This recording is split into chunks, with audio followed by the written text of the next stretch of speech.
Hey, what's going on, y'all? It's Cop Pizzle. It's Washington Hate Week. And I've been on YouTube for a really long time, okay? A really long time. I get reminded how long I've been on here by some geeks out there that's like, well, he's been on here for so long, but he ain't got no numbers. But all this bull. But like, I have not had all the years that I've been on here, there hasn't been a lot of Washington fans, whether it been the Redskins or whatever the hell they call themselves now. Like, there hasn't been a lot of them, right? A lot of them. Back in 07, 08, there was a few, but it just seems like if there was one fan base out of the NFC East that was lacking, it was Washington. And so the guy that I have on tonight, when I first saw his stuff with my boy, Authentic, I was super impressed because I was like, hey, there's a Redskins fan. Like, this is crazy. Like, I don't ever see these guys. And so, anyways, I'm happy to bring him on. It is the Beard, a.k.a. Timmy. What's going on, Pizzle? What's up, Beard? Hey, you know me, man. Just getting ready for this Thursday matchup. Yeah. I'm going to be there. I'm going to be there, so I'm excited. I'm jelly. I'm jelly. We do this every year whenever the Giants come to Washington because Authentic is a Giants fan. So we've been going to the Giants Washington game for about 11 or 12 years straight now. Mm-hmm. So we're pretty stoked, man. And we're going to talk about it, obviously. Mm-hmm. But absolutely, this game it scares me, because I'm sure you're well aware of Washington on prime time is not the best record out there, so that definitely worries me. So I want to say too, you have the one thing that I like about you, or at least when I've seen your channels and your content, is that you're really into a lot of old school gear, and so I'm actually wearing this old hat right here, this old Giants hat that I've had since the 90s. That I was like, I got to do it in his honor. Wear this old shark fin LA hat, and so I had to break this damn thing. I had to dust it off a little bit and had to break it out. But this game. So I don't know how Washington. So do you follow a lot of Washington fans, whether it be on Twitter or YouTube or just forums or anything of that nature? Yeah, I mean, so for me, it's always good to kind of get like a wide range of perspective when it comes to the fan base, because every fan base is the same in certain aspects, where you're gonna have your casual fans, your fanatics, and then you're gonna have you're just people that just not really making no sense. So it's like on Facebook, in the Washington football team groups on Facebook, they're just I kind of look at that for comedic relief, So literally after the game this Sunday, somebody was posting and they're like, should we fire Ron Rivera now? And I'm just like what is wrong with you? Do you not know what we've been going through? Well, I was 20 years. I was getting ready to ask you. So there's a lot of Giant fans, mostly content. They're calling this game must win for the Giants, must win. And I don't necessarily buy into that. You always need to win your division games, absolutely. But do you see a lot of Washington fans having that narrative of, it's must win, we can't go 0-2? Because do you feel that? So it's game 2, right? And I think that what a lot of us have to remember is that it's 17 games now. Extra game now, yeah. So it's there's always going to be those stats. So only this X amount of people have ever made it to the playoffs who have started 0-2, And so but all those things kind of get thrown out the window now because you got an extra game. You know what I'm saying? So it's but I think we really don't know how that extra game is going to play out. Exactly. But we have no idea. But I think the main reason why, people are looking at this as a must-win game is because for Washington, is our schedule is brutal. Mm-hmm. You know what I'm saying? We've already faced one of them, but we faced 7 of the top 10 quarterbacks in the National Football League this season. So it's do you really want to start 0-2? Because then, you get the Falcons, but then after that, you got Buffalo, you got, Kansas City, we got the Falcons, Green Bay, Tampa Bay. You know what I'm saying? Yeah. So it's like, dang, like, you know, it's kind of a must win, and you never want to start 0-2 Sure. to begin with. So I mean, obviously, I think the term must win is obviously used in a very loose way. You know, like a must win game is you got to win this game to get into the playoffs. You know what I'm saying? Like that's a must win game. Yeah. But in the back of the head, you know what I'm saying, for the confidence level, sure. Yeah, it's a must win game. Plus, it's like we haven't beaten the Giants in, you know, it's been a while. So it's like that. Those sort of things kind of add up to like, okay, like you got to win this game. And Taylor Heineke is our quarterback now, right? And it's been like all this hype because this is the thing is like everybody was always talking about Ryan Fitzpatrick, right? They're like, oh, he's never won anything, this and that, right? But then I'm like, Taylor Heineke ain't never won a football game. I know. Well, what's interesting? So like I watched Washington on Sunday play against LA, and you know, I saw Fitzpatrick get hurt, and then Heineke. Like I'm not so sure that this isn't a good thing for you guys. Like I feel like I respect Heineke's game.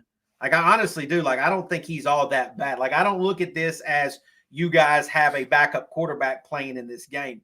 Just because I guess I really didn't respect Fitzpatrick at all, really, truthfully. Because one of the things is I kept hearing people say, well, Washington's a sneaky team to win the NFC East. But I was like, with Fitzpatrick, like that ain't happening. Like that ain't happening. You know, so like that's, you know, not that it's I feel like it's a major upgrade, but I don't think it hurts you guys by any means, like that he's playing. Yeah, in reality, after watching the game on Sunday, right? Like our offensive line is so bad that it's like, you know, Fitzpatrick. The one thing that Heineke has that Fitzpatrick doesn't have is, I use this loosely for lack of a better word because I don't want to make it sound like he's, you know, Mike Vick or something. But Taylor Heineke is a lot more elusive than Ryan Fitzpatrick is. Yeah, you know what I'm saying? Yeah. So it's like when your offensive line is bad, you can't have somebody who can't escape the rush or, you know, move side to side or move up if he has to. And you know, Authentic and I have talked about this before previously, is that Heineke is kind of like a little mini Ryan Fitzpatrick in a way. Like you know, he's kind of a gunslinger, you know. That Tampa Bay game in the playoffs, like a lot of people use that as like, you know, especially around here, like, let me tell you, there is a lot of love for Taylor Heineke, right? But like I always tell people, like, look, I got nothing against Taylor Heineke, right? Whoever is my quarterback on my team, I'm going to cheer for because they're my quarterback on my team. You know what I'm saying? But it's like if you go back and you watch the tape of that playoff game, there's 2 passes that he threw that should have been easy interceptions. If those 2 interceptions happen, the entire narrative of that game and of the mystique of Taylor Heineke is completely different than what it is now. You know what I'm saying? You know, just because you brought it up, like, and I was eventually going to get into this, but we already got into this within the 10-minute mark. How did you feel like just being given a playoff spot last year? Like, just here you go. Like, because I just feel like the Giants should have been represented. Like the Eagles just said, here you go. You have it, Washington. Like, look, I mean listen, I'm do not you gonna feel like that was like a slap in y'all's face, our face? Like, y'all just giving the playoff game.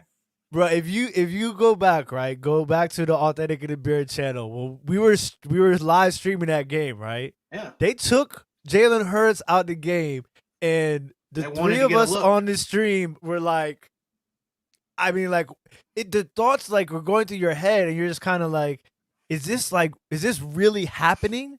Like in real time, I can't get over it. It's insane. Like it just, I've been watching sports my entire life, right? And I mean, college, professional, football, basketball, baseball. You know what I'm saying? Like, and you know, there's different situations where teams are quote unquote tanking, right? Sure.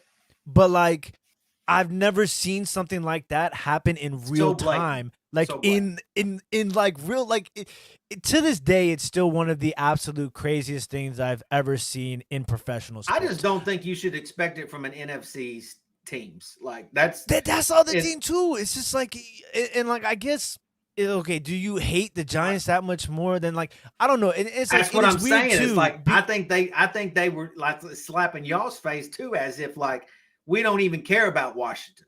Like y'all and just it's take crazy because like who does that come from? Does that come from Peterson? Does that come from above him, like I don't know. and above that That's person? what I'm saying. Like, Did somebody come in the locker room and be like, "Hey, fuckers, y'all about to take a knee the rest of the half"? so, Like I don't even know. Like but I can't. it's crazy. I can't wait It really is crazy. And I mean, I feel like, like as a fan and even as a player, you know what I'm saying? Like, what's the one thing you hear people say is like, you always want to beat somebody at their best, right? Yeah. You don't never want to, you know what I'm saying? Like, because it kind of like throws an asterisk on everything. You know what I'm saying? You already in a season where there's COVID. You in a season where it's like, the winning of the person of the division doesn't even have a winning record. You know what I'm saying? So it's like it kind of just like all piled up. But in reality, it's like, you know what I'm saying? I hate to say it, but a win's a win. You know what I'm saying? Like I'm gonna rock the NFC East title because we won it. I know. Yeah, I mean, if I'm you, I would. It's just, but it's in ridiculous. Reality, you know, in reality, yes, it is. It is to this day. Like I there's times where like, you know what I'm saying, if I need a good like laugh, I'll go back and I'll just look at that one little clip because literally Authentic's face, my face, and Scotty Boom's face at that time, like it was the most unbelievable thing I think any of us have ever seen. So it was crazy, and I think that like it continued too because you gotta look at the draft. You know what I'm saying? Like. And it's like, okay, the Cowboys and the Eagles are making a trade together. Yeah, they're teaming up. Yeah, so that they can get Smith ahead of the Giants. Like, what is this? I know, and who's in cahoots with who? He just had to score a touchdown in the first game. Like, of course he did. Like, you know what I'm saying? He just had to do that. And look, man, and that Philly team, man, I hate to say it, but they might be better than a lot of people think that they're going to be. I don't think so. I think the Falcons are just. I think the Falcons. Well, okay, yeah. I think they're just the Falcons really might be really bad this year. I mean, if Philly, see, who does Philly play this week? They play the 49ers. Yeah, 49ers. Yeah. So like, yeah, you're right. So if they could beat the Niners, that would earn my respect. Absolutely. But let me ask you this. I need to get deep for a second before we start talking trash. Okay, because we're gonna do a little trash talk. But I got let's so the Giant fans right now, we are in a little bit of I think we honestly need therapy with Daniel Jones, right? And I won't say that he had the same hype as a guy like RG3. I want to talk about RG3 for a minute, but you guys at one time with RG3, I mean, it was as if you guys had the next coming of Jesus Christ. I mean, Absolutely. even when they would play the Giants, you had Justin Tuck and all these guys just hugging RG3 and saying, "Man, you a baller, like you amazing." And like I was like, "Shit, is he really that good?" You know, and just like, should I be worried about it as a fan? And then obviously the injuries came. And how many years? What was the official year total for RG3 with Washington? How many years did he officially? Do you know just off the top of your head? Maybe somebody in the chat. I think it's 3. But it came like a fart in the wind. I mean, it was there. Yeah. It was there, and it was hot for a minute, but then it was gone. And it wasn't just him too. It's Alfred Morris. Like you got that at that point in time. Like, well, then you also had Kirk Cousins also as but I mean, like Kirk Cousins was never the energy that was in DC when RG3 was here was like nothing I had seen before. And you got to remember, like, and it's still going on to this day. Like, we're at like what 32 quarterbacks now since 1999. Well, this is this is the reason why I want to bring this up, because there was a lot of Giant fans that wanted to see Daniel Jones, right? Like Eli, we're done with Eli. Pizzle wasn't, but we're done with Eli, right? We're 0-2. We're in Tampa Bay. Let Daniel Jones play. Daniel Jones plays, and he goes out and wins us the game, right? And then next thing you know, everybody that was anti-Eli was all just nutty about, like, I told you. And then all of a sudden now, you see Daniel Jones, like, I mean, it was a love affair with everybody's buying his jersey that year. Like, everybody, this Daniel is now all of a sudden it's we're almost done with Daniel Jones. This isn't me talking. I'm talking about the totality of the fan base, right? When was it that RG3, like, did RG3 personally lose you as a fan? And if so, what was it that made you say, okay, I'm done with RG3? No. So I was and I don't think I've ever heard you talk about this. That's why I was the RG3, like, that was my guy. So I was anti Cousins and pro RG3.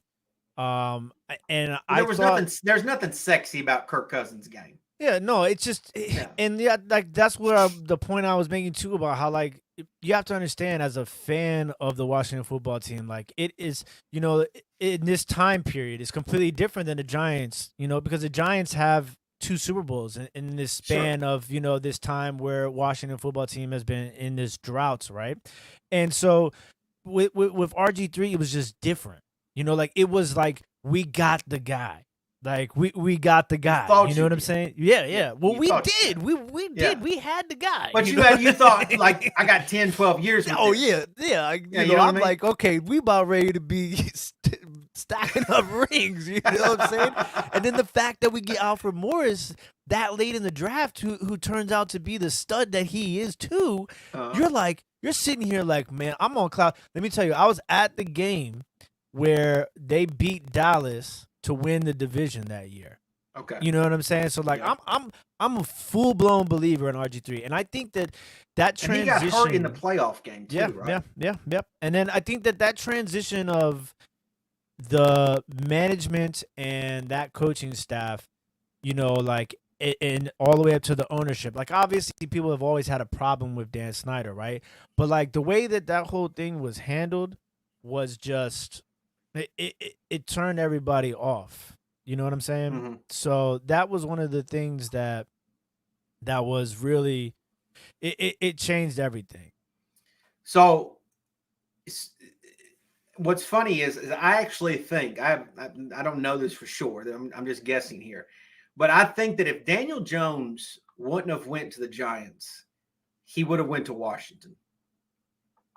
I think he was destined to play in the NFC East. Do you believe that at all? Oh, like, I don't think you guys would have got Haskins. I think you would have got Daniel Jones.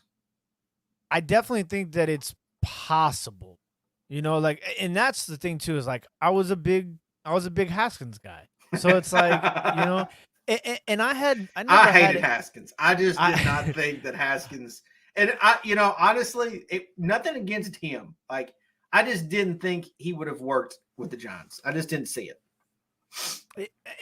I don't think, and that's the thing too, is, like, one player can be drafted to one team, right? And then if, you're like, oh man, well, we passed on him, right? Like, would Patrick Mahomes be the same player that he is in Chicago than he is in Kansas City? Yeah, that is a great fucking point, because people always assume that the way a player plays somewhere else, that he's going to play at that place as well.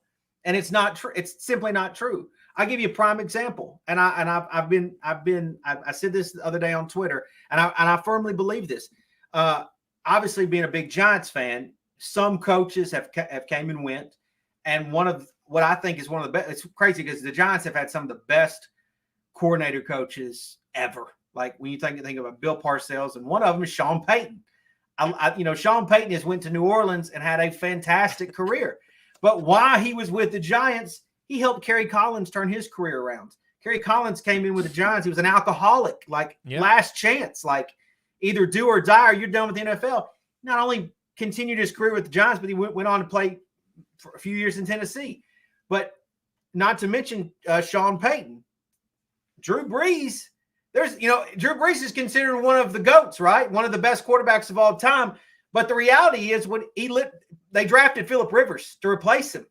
He was throwing 15, 16 interceptions a year in San Diego. He goes to New Orleans. Sean Payton turns his career around. Jameson Winston, in my opinion, I think his career is going to get turned around in New Orleans because of a guy like Sean Payton. But the narrative right now, because of what happened in Tampa Bay, is that Jameson Winston can't play. Like, he's no good, right? So I 100% believe that a player can go to a certain organization, a certain coach, a certain whatever, and all of us like who knows what Matthew Stafford is? I guess we're gonna and you know what I'm saying? Like I hope you put a futures bet on MVP for him. I'm not a big Stafford guy, but I will you're about say, to be though. You're about to be. I will say that like going from Detroit, right, where they haven't had any luck or any good football teams, that to go into LA when that offense like we may say, well, damn, like Stafford like wasted tons of years in Detroit. Yeah, and it's not even just the offense; it's the defense. Like that was one of the biggest things that, like, because in Detroit, the offense was never the problem. It was just the defense was the huge problem for him in Detroit. But to backtrack to everything, it's kind of like, okay, now what if Dwayne Haskins went to the Giants and Daniel Jones went to Washington, right? Like. Well, that's where I'm getting. That's where I'm getting. They could have been two different quarterbacks, and they could have two different career paths. Like maybe Dwayne Haskins would have worked better in New York. I mean, obviously, in hindsight, it probably wouldn't have because we know the type of person Dwayne Haskins is now. But like, you know what I'm saying? Like, if Daniel Jones was in Washington, could they have groomed him to be a Kirk Cousins type of player? I mean, I'm sure hypothetically you could say that, yeah. But I mean, listen, I've always been. I don't think that Daniel Jones is, the next coming of Jesus, but like I've always been a guy that has seen the you know what I'm saying, ability in Daniel Jones. Like I like he has shown things to me that makes me believe that he can be a good quarterback in the National Football League. But, and then like I feel like, it's funny because we talked about this today on the stream, and Authentic was talking about how like, like now we kind of got to stop giving him passes and excuses, right? Because like I feel like it's easy to be like, man, he never had a full season with Saquon, and he's learning new systems, and he doesn't have the weapons, and it's just like like it just didn't all come together at the right time. And also, I'm a big believer in the 3-year rule.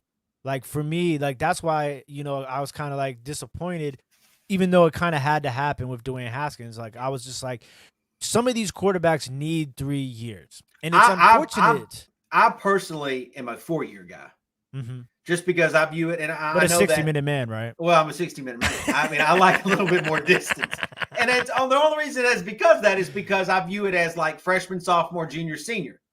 That's the way I view it. Like to me, in your 4th year, you should be a veteran that can carry on the same numbers each and every year for the next 10 to 12 years. That's the way I look at the quarterback position. And so for me, it's like that rookie year, you're a freshman, you're going to get a little sophomore jinx, right? Then you're going to make your adjustments in your junior year. And then that 60-minute part, that senior year, right? When you're supposed to be the man on campus, like that to me. But the NFL, they don't give you, it's the fan base won't allow you. You're not even getting 3 years no more. Hardly getting 2. Like I bring this up because as a Washington fan, and I know you're going to be a little biased, and I get it, I understand it, but I try my best. Is there a little bit of you that says, man, I kind of wish I had Daniel Jones? What I'm saying is as a Giants, like there are Giant fans out here that there's many of them that never. So wait, like right now, like well, hold on. Let me explain. Let me explain. So there's plenty of Giant fans that took Eli Manning for granted. Period. Like they took him for granted, even in the later years of his career. Like they took him for granted in 2016. Not that he was one of the top 10 quarterbacks in the league, but he was good enough to get the Giants to the playoffs and be some type of quality. And then the organization let him down. And it's so hard to find a good quarterback, right? They don't even make 32 good ones. Okay. They really don't. Not every team in the league has a good quarterback right now. They don't. That's just the reality of it. Like you don't know for sure. You think that Trevor Lawrence will be good, but we don't know for sure, right? Like if Deshaun Watson's not playing, does Houston have a really good quarter? Like is Taylor really a good quarter? Like who knows? Like no one really knows. So as a Washington fan, like as a Giants fan, we're just like, well, let's move on from Daniel because there are some that are starting that like he's just mediocre. I've it's been like that for a couple years now. It feels like I've heard already people say he's a backup. Like that's what he is. He's just a backup. what I'm saying to you is, as a Washington fan who has obviously struggled to have a good quality quarterback, right? To have that guy. I mean, do you look at the Giant situation and say, like, damn, I actually wish I had a Daniel Jones? That's not trash talk. That's just, you know what I'm saying? Like, I mean, it's tough because like half of me would say yes, because like we don't have that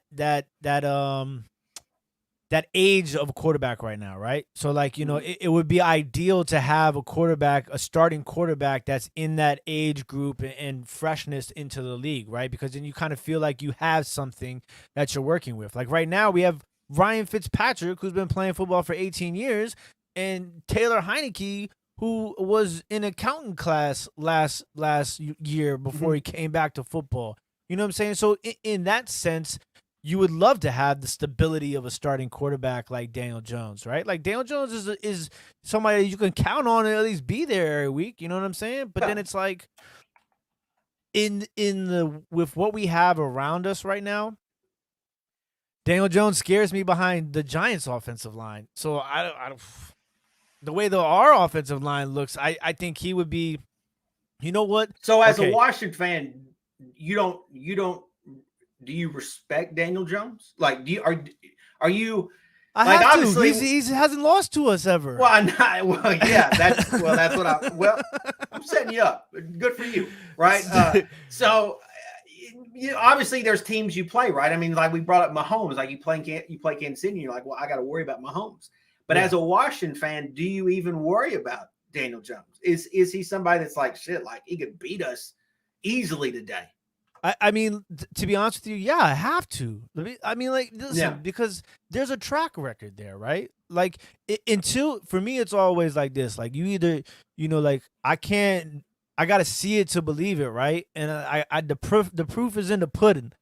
Daniel Jones shows up against the Washington football team, right? Like that's a fact. You can't be like, oh, Daniel Jones sucks. I mean, he might not play well against anybody else, but I mean, when it comes down to it, he plays well against the Washington football team, right? And it's just like so. But all right. So sometimes I look at Daniel Jones and you know who I see sometimes? Patrick Ramsey. Okay. You know who Patrick Ramsey is, okay, right? Go ahead. Yeah, go ahead. Because I feel like with Patrick Ramsey, I don't know if you remember this, but Patrick Ramsey, there was flashes, and you were like, man, Patrick Ramsey not bad, right? But then Patrick Ramsey would wake up in the middle of the night and think he was getting sacked because that offensive line was so bad during those years, and it affected him mentally. And sometimes that's what when I look at Daniel Jones, like. I kind of get that feeling. You know what I'm saying? Like he's been affected. I know you don't. I see authentic in the chat says that's an insult. But like what I mean is that like sometimes I feel like because of what has happened to him so far, it's affected him like in his play. And that's why sometimes I say that he doesn't look comfortable, right? But there's times when I see him, and I was telling Authentic this. I was like, look, if I'm the Giants, I'm speeding up the pace of play because I think Daniel Jones is a better quarterback when the game is moving faster. When he has less time to think about what's going on or what he needs to do or who might be coming at my back. You know what I'm saying? Like in 2-minute drills and stuff like that. I've seen Daniel Jones, like his passes have more zip. He's throwing the ball quicker. He's making his decisions quicker. So I think the pace of play is what's holding Daniel Jones back. I mean, I partially agree with that, but I think the drive that we had at pace of play is the one that he fumbled, where it's almost like he's just the game's going too fast. Like what I'm going to say is some Captain Obvious shit here. But like, in my opinion, like Daniel Jones would be I think he'd be a great quarterback, if he had a solid running game. If he had a guy that or guys that he could count on to pick up a lot of dirty yards, rushing the ball, like think back of like a LaDainian Tomlinson, like a great running back who's going to carry the game, but then you can use a Daniel for play actions or just other variety moments in the game. But he's not a guy. Say that again. But can't Saquon be that? Now, what if I you don't have know. that? I don't know. What if you have that running back, but they're not utilizing him the same way that they would, that another team might be. You know what I'm saying? Like I it's just like, feel like, to me, that Daniel, like the issue is, and I mean, I am a realist. Like I really am. Most people don't think I am, but like Daniel can, like, if Mahomes, see, this is what some Giant fans don't get. Mahomes can win the game by himself, like offensively, right? It's great to have Tyreek Hill. It's great to have Kelsey. Like, he's got some serious weapons, but like he can probably take an average receiver and make him even better than what he is. Not saying Tyreek's average. Like, I think Tyreek's special. Like, he's awesome, right? But the fact is, all the damn scrambling, all the flashing, some of that Brett Favre magic, right? It's like you just flick of the wrist, this and that. Daniel, and I don't think this is a knock, but he's not a superstar, right? He don't have to be a superstar, though. But the thing is if you don't have a superstar quarterback, which, by the way, they're super rare to have, right? They got, like,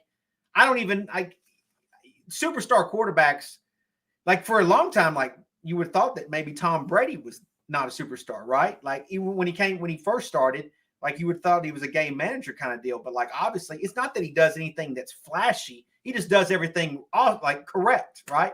Like, I got so much respect for Tom Brady. Like, I don't even hate Tom Brady like I used to. But obviously, Mahomes does something different than Brady does.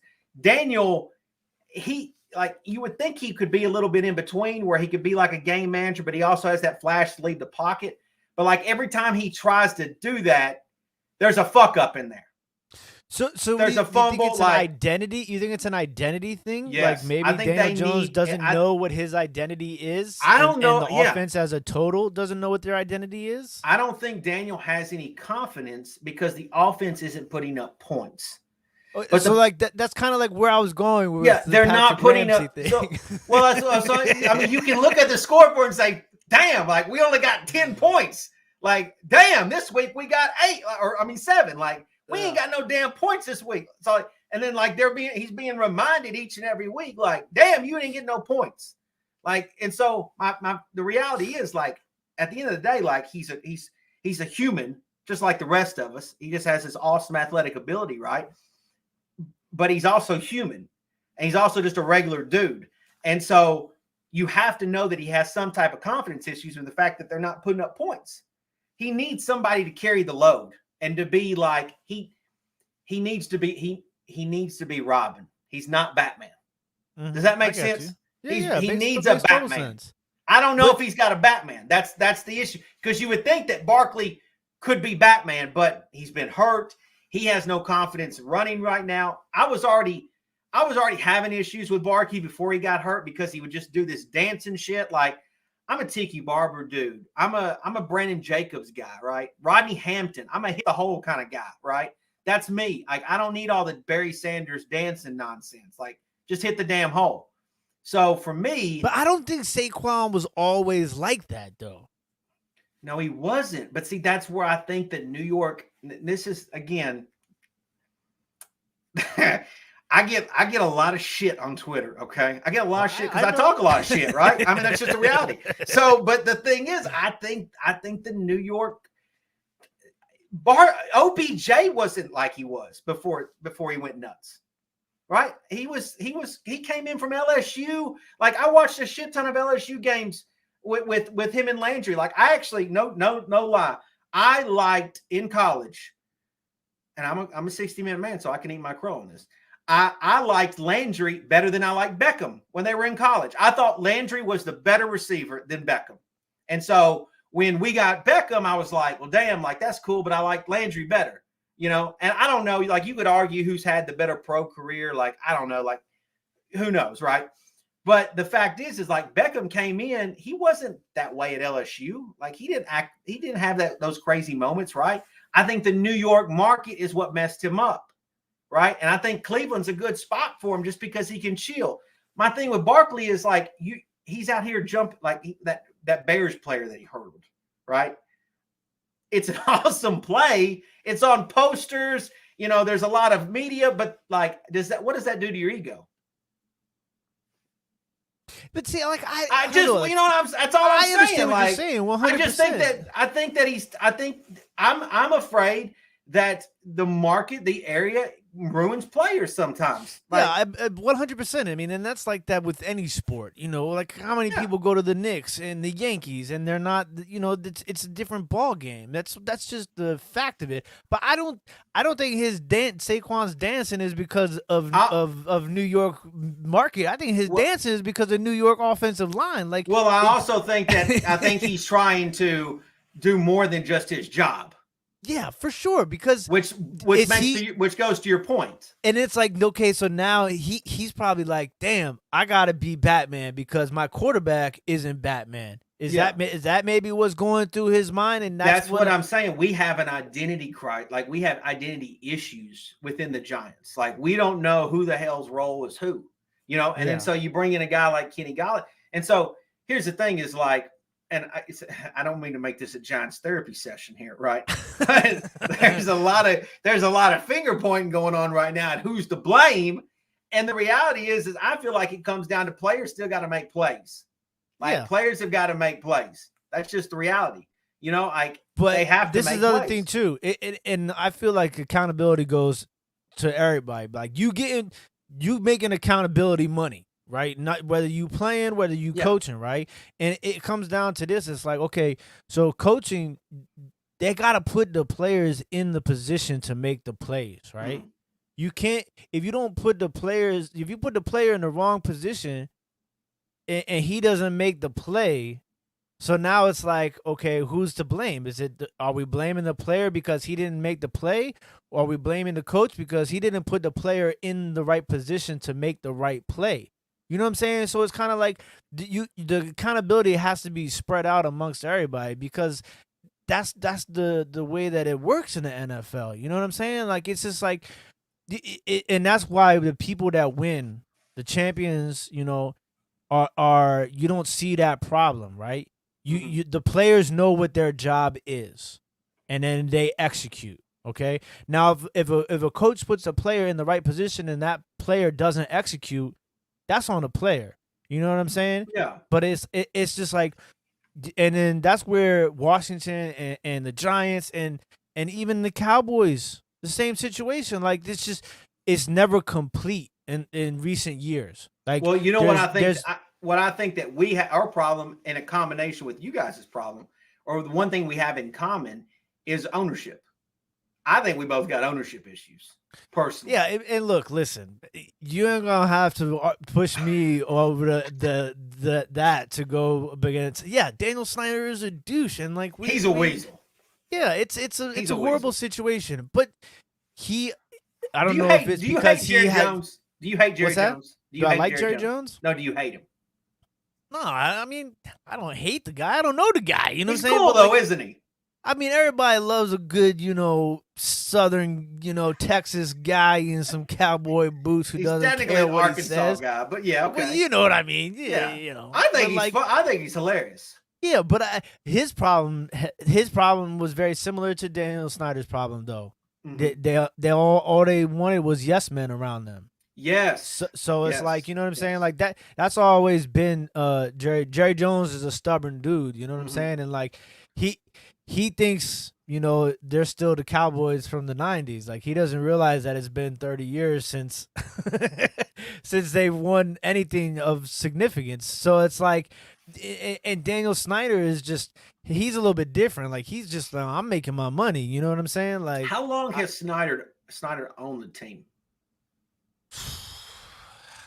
So I think it was Jack Kent Cook's sons sold it to Daniel Snyder. If you just had to guess, like, how many seasons do you think he's owned? 20 years? And how many of those 20 years do you think he's had winning seasons? Ooh, 5? We haven't. I don't think we've won 11 games since '98. That's rough.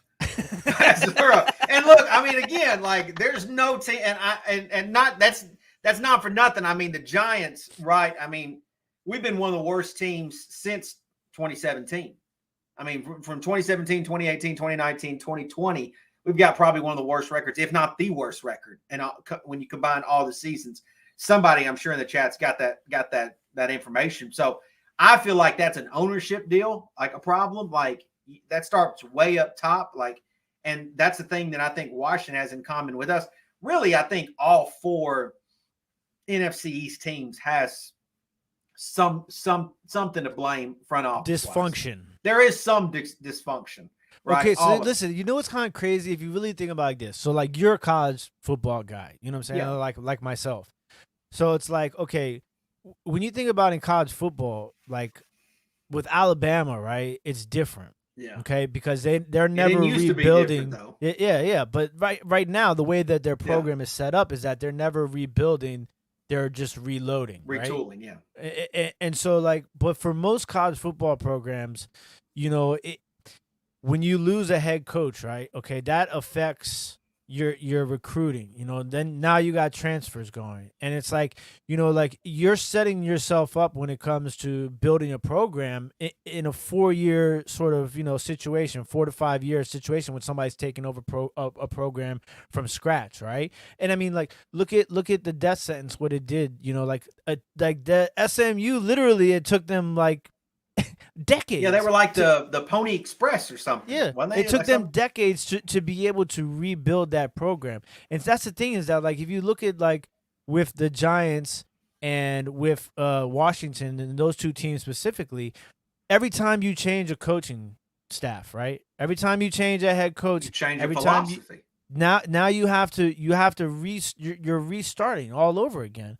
because now you have to, okay, if you don't have guys who fit your system, now you're either trying to force, you know, circle pegs into square holes, or you're like, okay, I got to get rid of these guys and now I need to bring people in that will fit my system, and then you bring those people in and then you don't win, and then that coach gets the axe.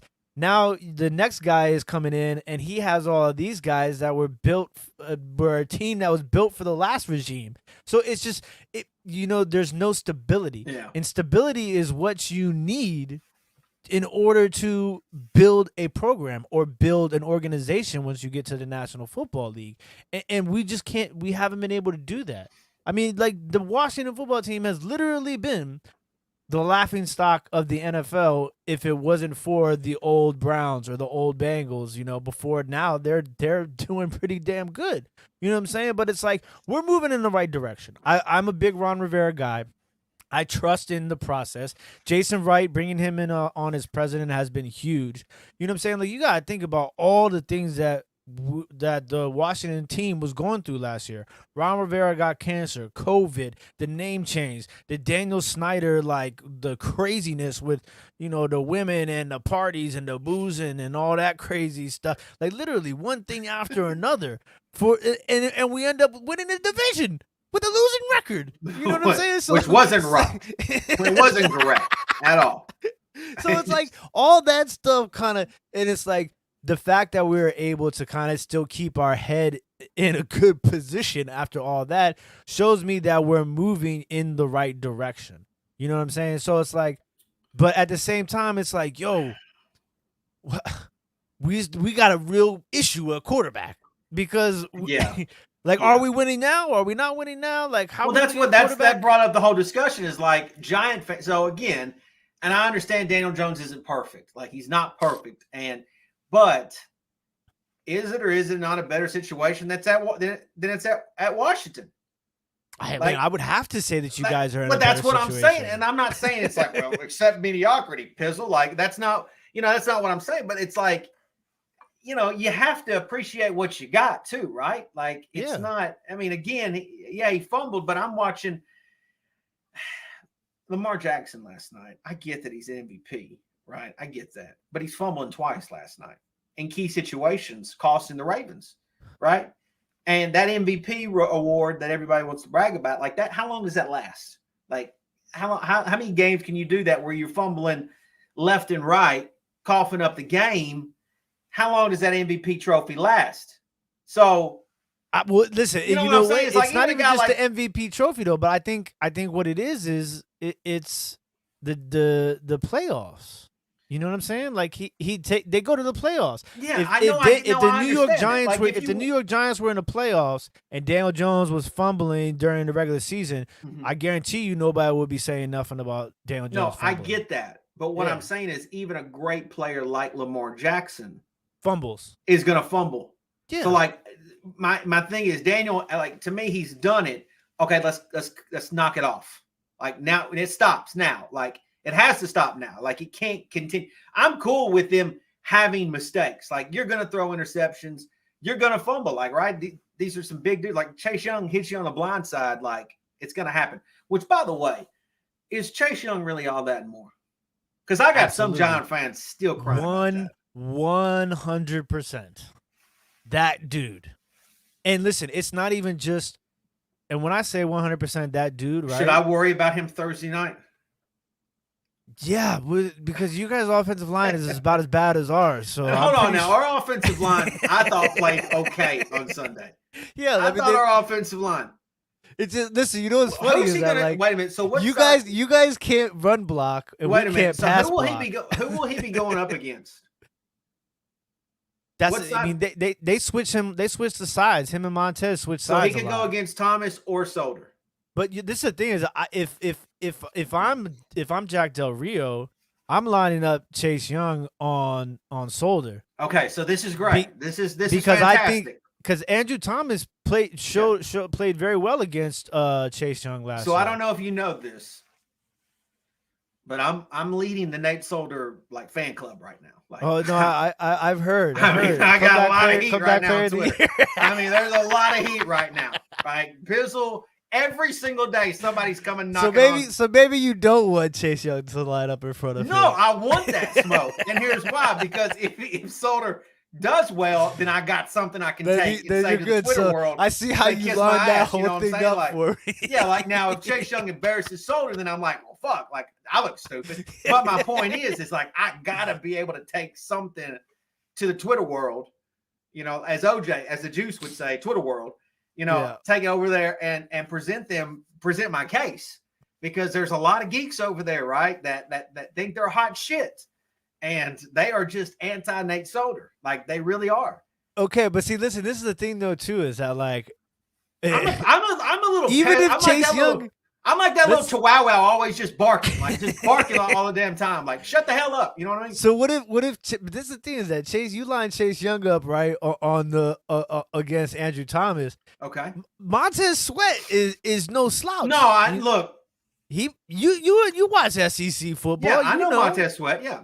Yeah, so I'm just like, Montez Sweat, his year 2 jump was crazy, and a lot of that had to do with Chase Young coming Joe in. Judge said that he felt like Sweat and Chase Young were second to none.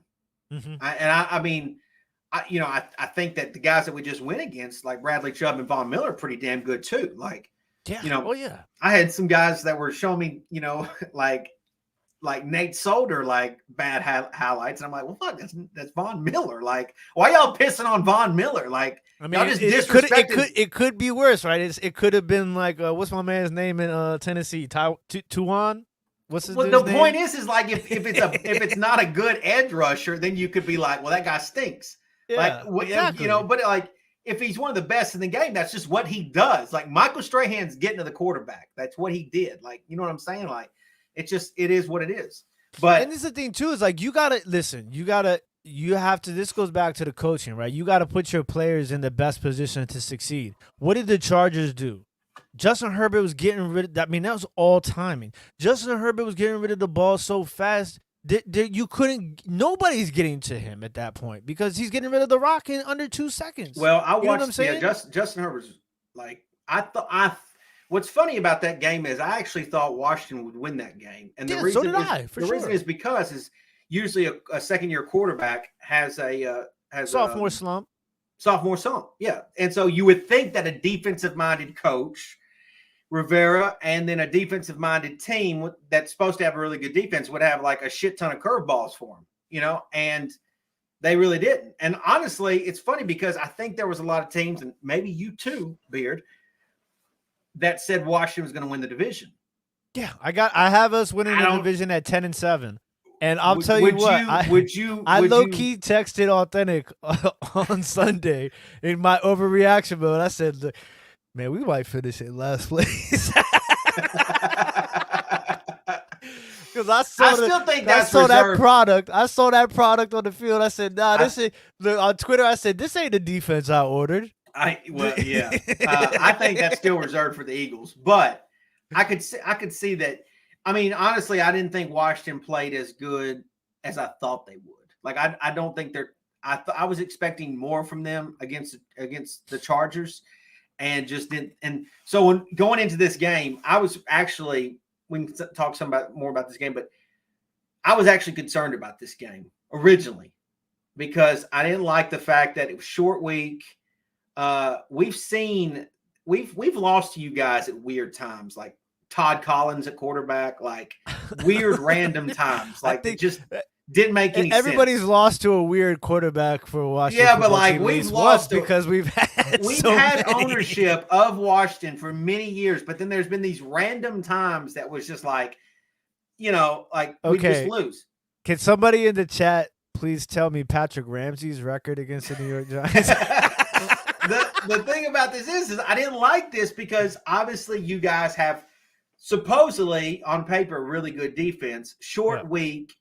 And, I thought that this would be a tough match. Now that after I've watched the two teams play, I think the Giants have got a shot here. Like, I think the Giants are gonna win this game. Like, I think it's going to be low scoring. I do think that.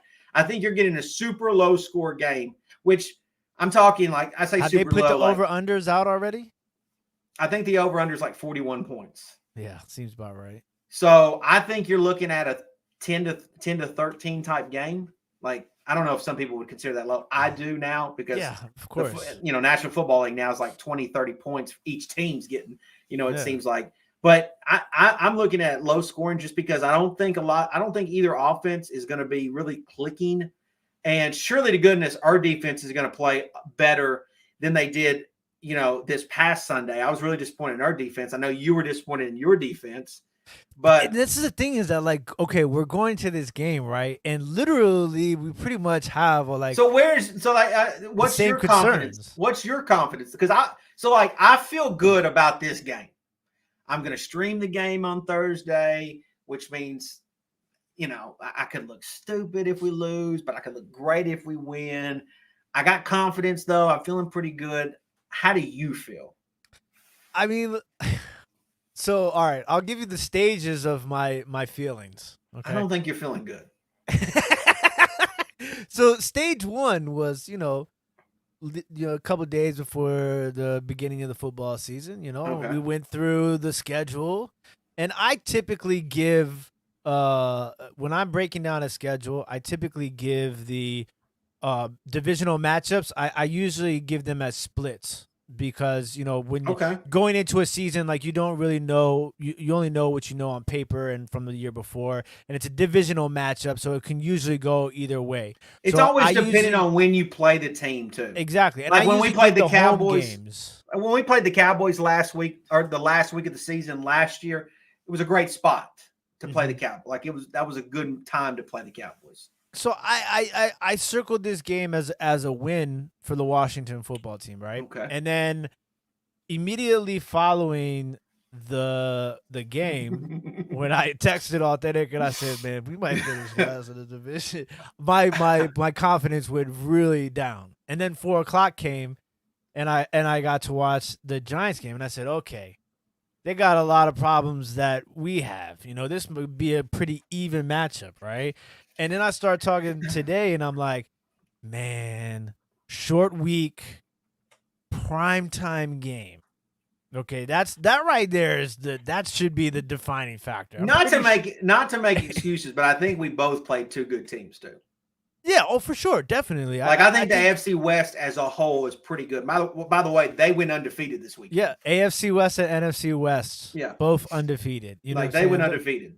Yeah, so that's definitely true. So, and that's why I think kind of like this game is a real test of the direction that this division can be going in. You know what I'm saying? Where it's like, is this division going to be the division of last year, or are we going to make progression as a division as a whole, right? Well, yeah.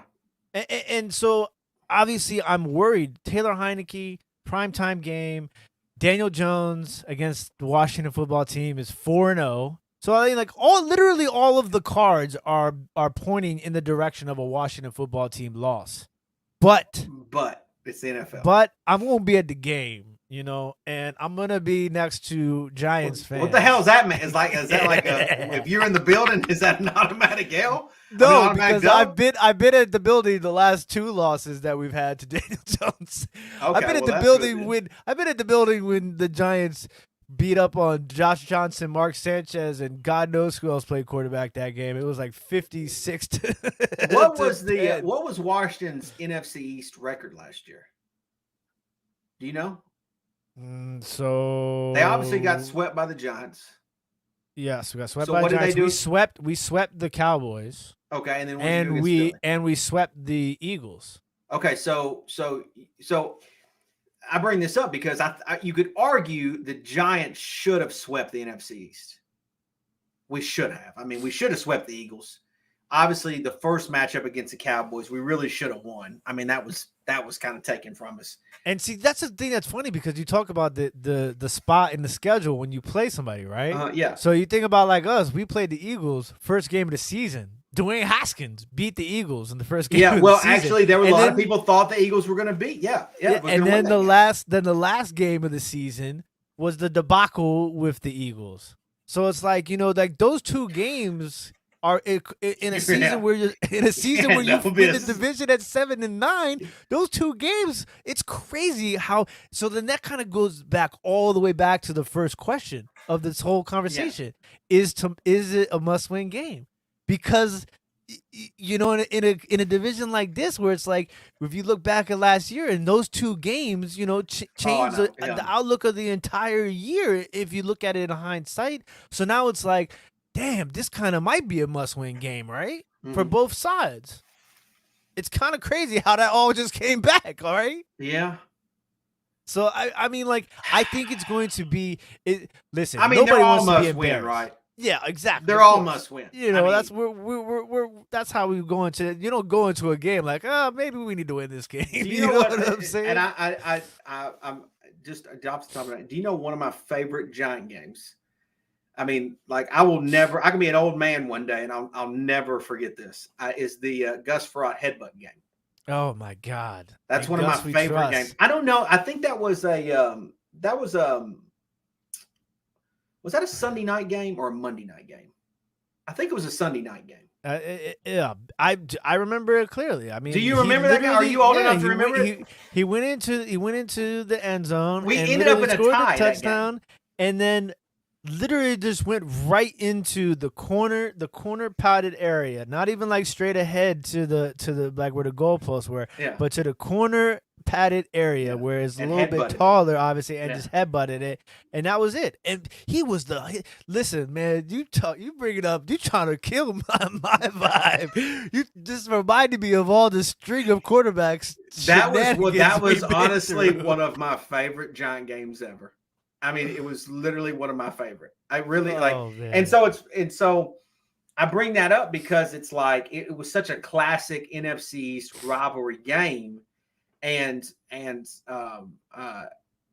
you just, that's the thing about football or even like the NFC rivalries. Like you never know when you're going to get a classic game that's just going to live with you just forever. You know what I'm saying? And like, we could 100%. We could get that this Thursday. And so that would be awesome. To me, that headbutt game is, and I know it lives on with me because of the actual headbutt. Yeah. But the fact is, it was a really good game, low scoring, and we ended up in a tie. But it's you just never know, like so. Like you're for me, I always one of the biggest games for me was against the Cowboys Monday night. Mark Brunell, Santana Moss. Like I remember exactly Mark where Brunell was sneaky good. He was he was probably the most stable quarterback, outside of Kirk Cousins that we've had in the last 30 years, which is crazy to think about. But I mean, that game we were down 10 points, I think, in the fourth quarter, and Santana Moss caught 2 crazy touchdowns from Mark Brunell, and that was a Monday night game. And I remember I was in College Park, University of Maryland, at one of my buddies' houses, and I've never seen so much beer fly inside of a room in my entire life. Then Santana Moss caught that touchdown. I mean, I could still hear certain voices screaming in my ears how crazy that was. You know what I'm saying? Yeah. But like it would be great to see that sort of atmosphere of a game. You know what I'm saying? Like, I know. Yeah. All right, now that we look at this, right? What if we come back from Thursday night and we tie? I mean, I'm gonna it's be like, possible. It really is. No, it really is possible. So if I just think about Mark Brunell, like if it wasn't for maybe Steve Young, you could have made the case that Brunell might have been the best left-handed quarterback, one of the best left-handers if ever. If it wasn't for Steve Young, like I don't even know if Steve Young is for sure the number one. I don't know why I just randomly thought about it like that. I mean, think about it. Like Mark Brunell took the Jaguars to the AFC Championship. I think twice, didn't he? And then revived his career. In one point in Washington, he held the record for most completions without an incomplete pass in a single game, which I think was like 20 something completions without an incomplete pass in the game. Which has since been broken by somebody, but like, yeah. And I mean, all that stuff is just Redskins legacy.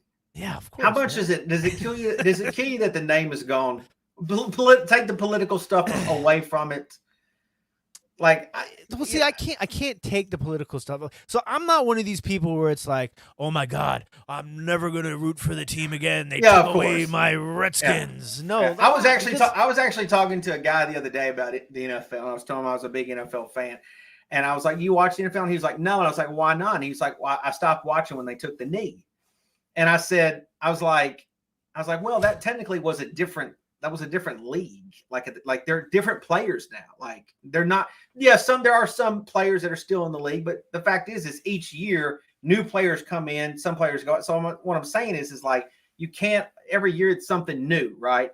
So obviously there's going to be those fans that are like, I can't do this. Like it would be hard for me. I won't admit, I won't lie. Like if the Giants moved or changed names, like it would be hard for me. Like there's no question about it, but. As far as like the Redskins, like I personally thought, as being a sports fan, I actually thought, and I'm sure somebody will clip this and it'll be on Twitter tomorrow about how racist I am, but I thought y'all had one of the coolest logos in sports. I really thoroughly believe that. Like, you have to think about like this is just like time changes, right? Things evolve. Sure, yeah, and it's just kind of like. And especially when you're a fan of that, like it's embedded in your head because like I grew up, like I've been a lifelong Redskins fan. You know what I'm saying? Like my grandfather had season tickets. But it's also embedded in us as the other fans. Yeah, for sure. 100%. Like Redskins, it would be super weird Cowboys if the Cowboys were like didn't have the star. Yeah, if they weren't the Cowboys. Yeah, like it just exactly. makes. I don't know what it is. It's like it's fun hating the Cowboys. Yes. Like, I don't know what it like Eagles. I think that the biggest thing that will for me, because if you're thinking about it visually, right, is this. The burgundy and gold. Okay? As long as the burgundy and gold is in the makeover, I think it'll ease fans. Well, see, I kind of disagree with that though. Mm-hmm.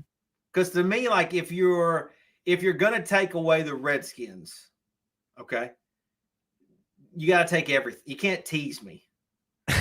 You know what I'm saying? You're just being greedy. You can't give me burgundy and gold. You just got to rebrand me completely. Like out of all the names that's on the list, or like, what would you name them? Okay, so listen. What's your choice? My from the beginning, my choice was Red Tails. Okay. Because I feel like Red Tails fits well with the rebranding of the team. I feel like it pays tribute to a select group of people that. But that was a Tuskegee Airmen, right? Yeah, exactly. But that's in Alabama. But still, just listen. Hear me out. Okay. And the most important part is it still fits with the fight song. Okay? So it's Hail to the Red Tails. Hail victory. Planes on the warpath. Fight for old DC. See, that works. I think, we could keep that. You know what I'm saying? I think you and the Eagle fans, y'all are some booger eating geeks for having these damn songs. Like every time the Eagle fans sing "Fly Eagles Fly," it's like, okay, congrats, you guys can spell. Like congratulations, here's your certificate. You can go on to the next grade. But see, that's part of our history. You know what I'm saying? But then, that's what I'm saying. Like I'm such a history, like as a sports fan. Like I think history in sports is cool. Like you know what I'm saying? Sure. Like logo. Like I love when teams bring back old school logo, like our old school uniforms. Like some of them stink, like the Steelers, like those old bumblebee looking things like that, man, they're trash. Like I hate those so much. Like I wish, for example, like the Titans, I wish they would bring back the Oilers jersey, but they can't because the Houston thing. But like Oilers those were such cool uniforms. Like in their day, I'm old enough to remember. The Chargers powder blue uniforms are probably like now powder blue is kind of overused in a lot of sports. Like everybody seems to be like they try to mix in a little powder blue, but like those powder blues are nice, right? Yeah. I mean With they're awesome. Like like the 49ers too, like jerseys, like those old school ones, like they've got a little bit similarity now, but like I just love like old school jerseys and like the creamsicle Tampa Bay. I mean, they didn't really do anything for me. You know what helmet I missed? It's so funny because I love football helmets. I miss the Buffalo Bills red helmets. Oh, those red ones, those classic red ones. What about what about the old school New England one with the Patriots? No, I miss those too. I actually think those are better. See, I actually think there's a lot of teams that wear helmets now that their old school one is better. Like I would argue, like I like the Broncos, but I like their old ones too. Yeah. I really did. I don't mind the Jets helmet now, but like I actually like the previous Jets helmets. Like that dark green one. The dark green one. And I don't hate the white one. Like I didn't hate the white one either. Let me think here. Damn, you got me thinking about this shit now. Even the old school Eagles helmets though, like that old school. Yeah, like honestly, like Eagle, too. Like I hate to say the this, Randall but like, Cunningham days. I never give them credit, but I actually think the Eagles helmets are nice. Yeah, like if you think about it, they got like these fucking wings, like it just looks cool. Like it makes old school. Like fly. I'm glad the Red Falcons helmet was cool. Like the Deion Sanders era? Yeah, the Deion Sanders edition. Like them dudes were like, they were styling, man. They were like sexy as hell. So so I bring all this up because like y'all had some badass jerseys.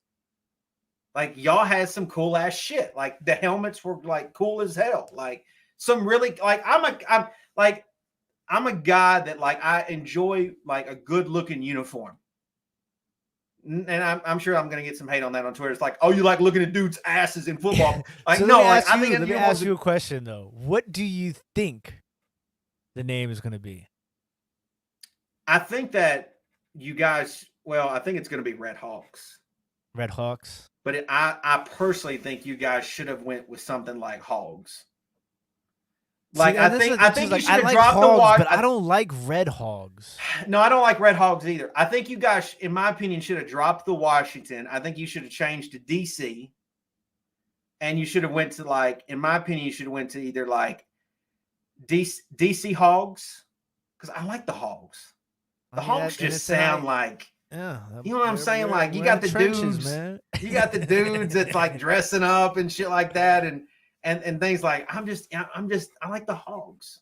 Now I will tell you that from a marketing standpoint. But I like DC. Red Wolves is probably the easiest transition. Oh no. I'm sorry. It's Red Wolves, not Red Hawks. Well, Red Hawks could be one of them also, but Red Wolves is the easiest. That's the easiest marketing transition because you can be now. The stadium becomes the den. And then, there's the wolf cry and the wolf pack and all that. This is the thing. And I know it's not your fault. Okay. But as a Giants fan, right, I just don't have going against the Red Wolves. Like it just doesn't. It doesn't do nothing for me. You know what I'm saying? It don't have to. It don't have to be. This, it don't have to be. Like honestly, kind of wish I would just drop the red and just went skins.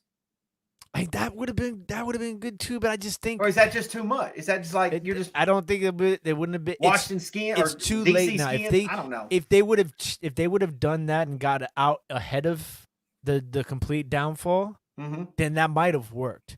But because Daniel Snyder, being Daniel Snyder, said, what did he say? He said, "I will be in the grave before I change the name." Look at you now, looking like a fool. I mean, I just hate it. I honestly do. I know that people will beat me up about it, but like, I hate the Indians are going away. I hate the Redskins. Like, I honestly, like, when I heard that, like, I felt terrible for Redskin fans. Like, just because you fell in love with the team. Exactly. And you didn't know any better.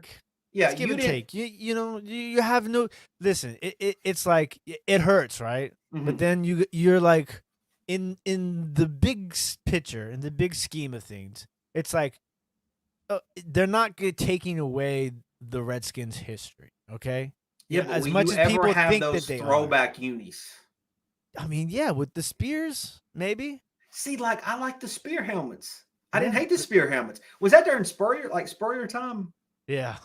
See, I mean, they were older than that, but they wore them. That's what I'm saying. Yeah, no, I know they were older, but I'm saying like the old ball coach. I was saying the old ball coach was rocking them. Bruh, if you could sit down and listen to just Steve Spurrier sound clips from when he was coaching the Washington football team, and it will blow you away. Him and I got another good one for you, Jim Zorn. Zorn. But Zorn and Todd Collins beat the New York Giants. Like that is not the reality. Let that one go. That is what's funny about that. So I'll tell you a story. So this was I think 07. I think this was 07. I just joined YouTube. Okay. And I don't know when. I think Todd Collins and Washington beat the Giants sometime in the month of December. Okay, so I just started making videos like the 1st of October in the 07 season, which the Giants went on to win the Super Bowl.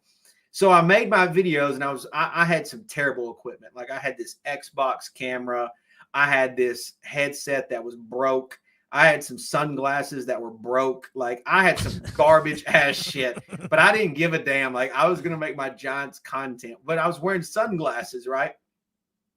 And the reason I was wearing sunglasses at the time because I had a hard time looking at the camera. I couldn't look at the camera. So like I'd make these videos like off camera, or like I wouldn't record, but like I would watch them and be like, well, I'm like looking over here, like talking, like I just look stupid as fuck, right? So I was like, okay, well, I'll put on sunglasses. It doesn't matter then, right? So anyways, these Washington fans made a bet with me that if I can't remember what I was getting in return, but it was nice, right? But they wanted me to make a video without my sunglasses on, eating potato chips, and saying that Todd Collins just beat Washington. So I took the bet because I was like, "There's no fucking way Todd Collins is going to beat us." So like it happened. So like that was actually my first video that I ever made on YouTube without my glasses, was after Todd Collins beat the Giants. I think it might have been. You really never will forget that. Oh, it was a Sunday night. Yeah, it was like a Sunday night game. And I thought like my YouTube days were completely over. I was like, I'll never make another video because I was so embarrassed to make my video without my glasses. I felt naked. It was terrible. And so I don't have that video. I ought to just post that video like one day, just show how stupid I look. But it would be good. It would be good. Oh, it was terrible. If Taylor Heineke, the reincarnation of Todd Collins is Taylor Heineke. I can't even believe that happened. But no, like that's going to be like one of the things where I'm going to remember. Like, hey, those that old Redskins team. So I honestly, as a fan of the Giants, like I'm eager to see what you guys will do. I'm eager to see like y'all's uniforms with it, like because I'm a uniform guy. Like there's so many like the Raiders, for example, like classic unis. Like those are such cool classic basic unis And I always thought the Steelers were cool too, just because they had the logo on one side and nothing on the other. Like, I'm just into stuff like that. They're the only team in the NFL that only has the logo on one side of their helmet. But isn't that the only team in all of football? That's a good question. Like, I'm trying to think if there's even there's some schools teams that we might not know about. Like, I mean, there's got to be some Division II shit going on. East Southern Tennessee Atlantic, I think they're like the only team that has like one logo. Like, I actually think it's kind of cool. I think it's like, it's stuff like that to me is interesting. Like, I'm into stuff like into tradition and stuff like that. And so it's cool. And plus the whole Cowboys and Indians thing, like, y'all had a perfect rivalry with the Cowboys. Yeah. Like a perfect rivalry, right? Who do you hate the most out of the three teams? Cowboys. For sure, no question. 100%, no questions asked. 100%. This was the craziest part is that here in DC is there are a lot of Cowboy fans, and there's a story as to there's a couple of stories if you go back into time as to why that is. But yeah, my sister. Okay, I'll tell you something real quick funny story. My mom posted a video a day or two ago of my sister. She must have been 6, 7, singing "Hail to the Redskins." My sister ended up hating me and my dad so much that she became a Cowboys fan. So my sister is now a Cowboys fan. But my mom put that video up on Facebook the other day. I said, "Oh, that's gold," because my sister has a Cowboy star in the back of her car right now. So yeah, like Cowboys is the biggest, like the most, just because everything about the Cowboys you hate as a Washington fan. I think all three teams would say they hate the Cowboys the most. Yeah, but right now I think you guys probably would say the Eagles. All right. Oh, I have a personal vendetta. Yeah, I mean, I have a personal thing against the Eagles. You know what I'm saying? Like, Authentic to me, brother is like a Cowboys fan too. I mean, to me, it's. I was thinking. So it's so funny because I was watching Hard Knocks this year, right? I'm sitting there watching Hard Knocks, and I love the show Hard Knocks, and I'm sitting there watching Jerry Jones, and I'm listening to him talk. It's like one of the last episodes. He's talking about how much he loves his team and this and that. And I'm just sitting there like, man,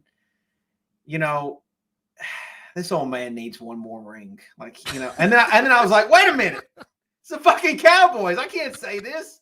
Like, what am I talking about? Like, no, like, he doesn't need anything. Like, you know what I'm saying? Like, I couldn't imagine. It's so funny because I actually thought that it hurt pretty damn bad to watch Philly win a Super Bowl. It hurt. But I think it would really hurt if the Cowboys won one.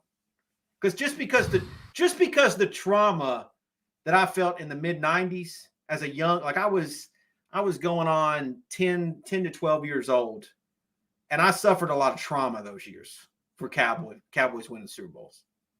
Like, you know what I'm saying? Like, so I was we're talking about 95 here. Yeah, or 90, so I was 8 when the Redskins won their last Super Bowl in 92, 93.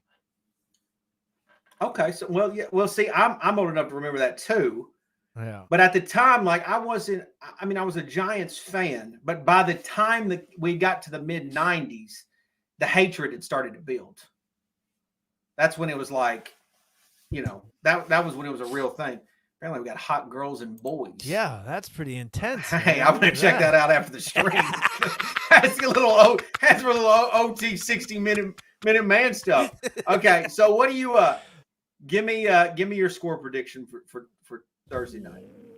Wow, man, this is tough. You put me on the spot. Wait a minute. So what was the final? Thinking cap on. What was the final? Wait, before you say that, what was the final name that you want? I want Red Tails, but I would be at this point. I don't think you're gonna really get Red Tails. Yeah, so I'll take Red Wolves. So just as long as it's not anything like the capitals or the monuments or something stupid, cheesy. Like, listen, don't be. There's a reason why you're taking this long. Okay, don't be the Indians. Would you be rush it and become the Guardians? Yeah, that was really bad. That was really fucking bad. The Guardians is really damn bad. Like, don't be them. Like, you're lucky because you got to experience that. Have you been to Cleveland though? I've been outside of Cleveland, so It's a dump. I've been It's a dump. I drove through Cleveland. I've been I recently just went to They deserve it. They Cincinnati. deserve a shit baseball team name. But they actually got a great ballpark. Like their ballpark's really is like nice. But so and then what do you want the jerseys to look like? If you just like classic Redskins?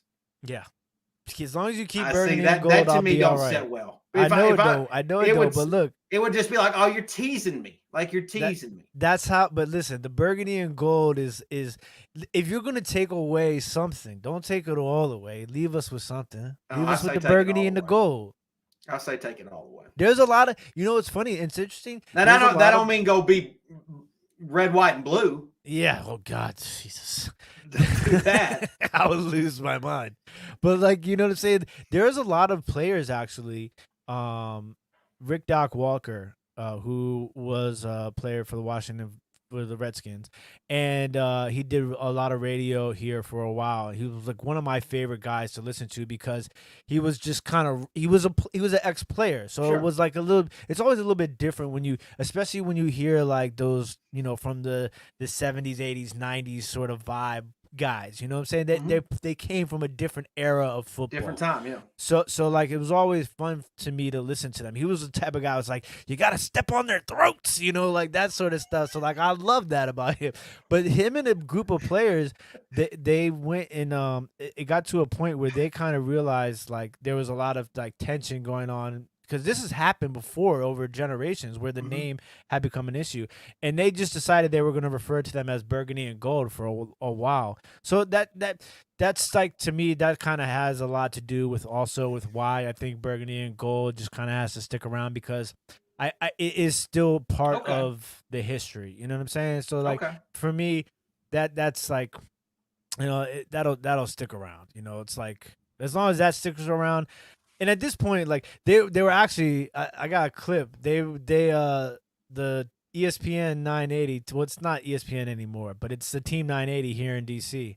They actually read my tweet on the radio the other day, and just like randomly, I wasn't even listening. Somebody called me, and they were like, "They just said they talk about you on the radio." I was like, "What?" And because they asked a thing, they were like, about the name change, and I told them, I said, "Look, I'll be perfectly fine if I don't have to hear anything about this damn name change for the next 20 months." Like, you know what I'm saying? Like, it's like, what?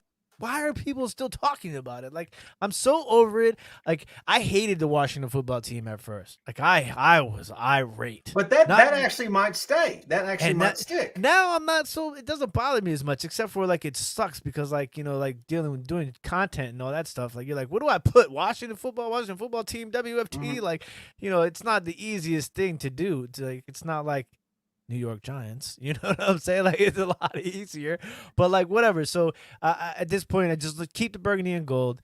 I'll be okay with. I want red tails, but I'll be okay with red wolves at this point. Like just give me a name that's not like the generals or something like that. And I'll be fine.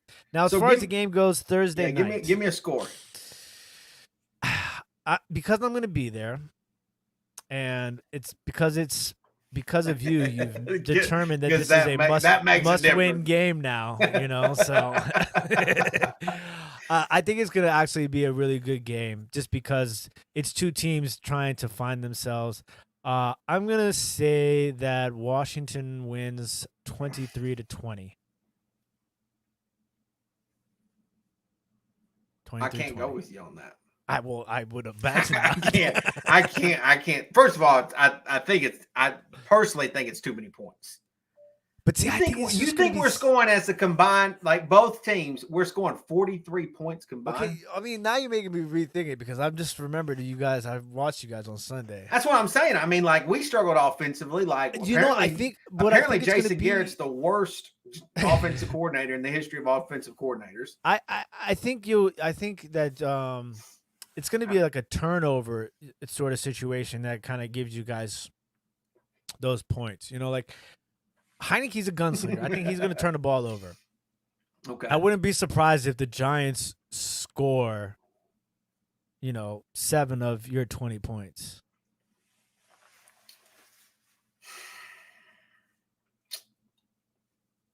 I can go with you that it's a field goal game.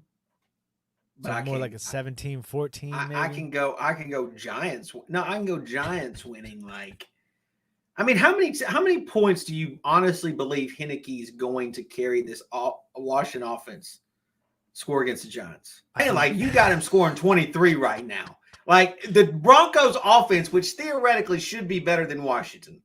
Like, let's be honest. Okay, listen to this. They put up 27. And I don't even know if that's even fair, but I think that combined between Washington and New York, that their defenses scored 25% of those 43 points. You think there's going to be some big sixes? You think there's going to be some turnovers? Okay. Yeah.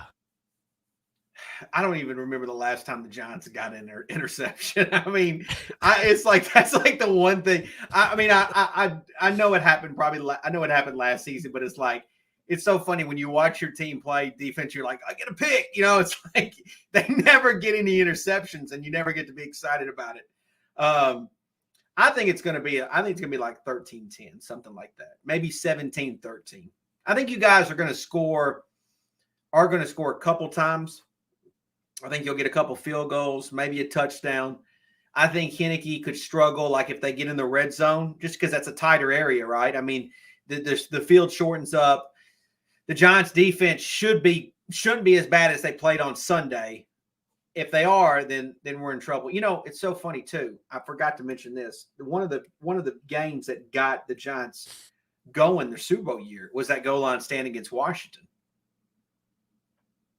Like, could this be the game that gets the Giants going? Like, we need you. Like, theoretically, we need you guys. And here's why. Because if there was ever a time to get right, it's time to get right. And if we're going to get right, it's going to be against Washington, right? I mean, because history says that when the Giants need to get right, Washington shows up on the schedule. And it's time to get right. I can't argue with you. Yeah. That's what I'm saying. Like, it's time to get right.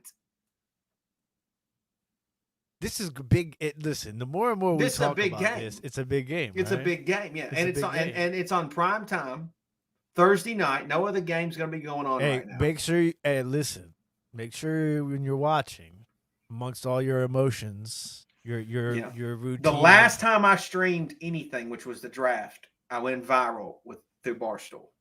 Okay. Because of Devontae Smith stuff. I woke up the next morning. Next thing I know, I'm on the Barstool page, and I'm making a fool of my damn self. So, I mean, anything can happen Thursday night. But I'm just saying, keep your eye out for being authentic. Just keep your eye out for us, man, because we're gonna be by the tunnel. Man, how long have y'all been friends? So since we were in about third grade. So it's so funny because, like, I grew up with Cowboy fans. I grew up. There was a handful of Eagle fans, but not many. But I never had any Washington Redskin fan. I never knew a Washington Redskin fan. Never.